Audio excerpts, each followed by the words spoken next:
Former TV anchor Bree Walker is busted for DUI. Harmful therapy that tries to make gay people straight is apparently still thriving in some states. And Canadian reporter Robin Doolittle shines the spotlight on Toronto's crack-smoking mayor, Rob Ford, in her new book, Crazy Town. These are just some of the topics that Robirn Abcarian is covering this week in her blog, The Takeaway. And she's here to tell us about it. Hello, Robin. Hi, Ann. So, Bree Walker, she found herself in quite an embarrassing situation. Yes, she was a very well-known news anchor on KCBS in Los Angeles in the late 80s and 90s. And she was arrested on suspicion of driving under the influence in Anaheim last week. She lives in Venice. Right. So I asked her if I could come over and chat with her about what it was like to suddenly be back in the headlines again.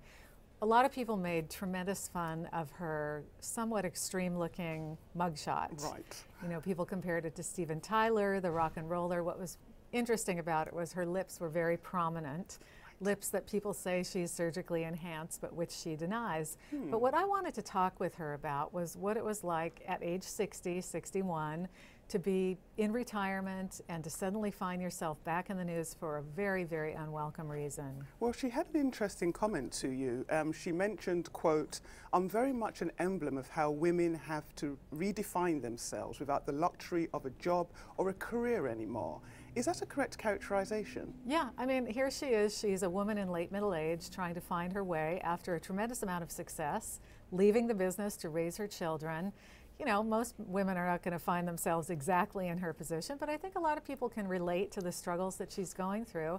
And I thought it was really nice of her to be forthright and honest about what she's dealing with. She considers herself an alcoholic. She is going back into rehab, and hopefully, you know, she'll come out on the other side intact. Well, moving on to reparative therapy, Yeah. What exactly is that, Robin, and why is it controversial? Well, it's a movement to take minors who think they're gay or are gay, and to either pray away the gay, as some people call it, or subject them to aversion therapy techniques in order to cure them of homosexuality, which frankly everyone agrees is not a disease and requires no cure.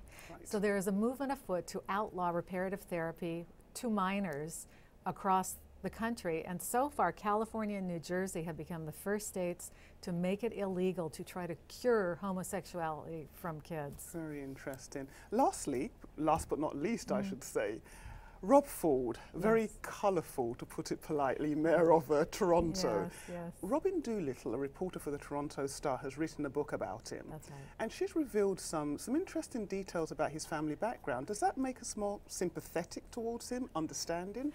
I don't think so. I mean, Rob Ford comes from a very affluent family. His father was a Canadian politician, and the family considers itself, as Robin Doolittle says in her book, Crazy Town, to be the Canadian Kennedy family. Oh, really? I mean, and in some senses, they've had their brushes with tragedy, with drugs and alcohol and elective office, so there are some similarities. But Rob Ford really, you know, continues to find himself in these scrapes where he's videotaped drunk off his butt, you know, in restaurants on both sides of the country, and cannot seem to grasp or admit that he has a problem with alcohol and deal with it.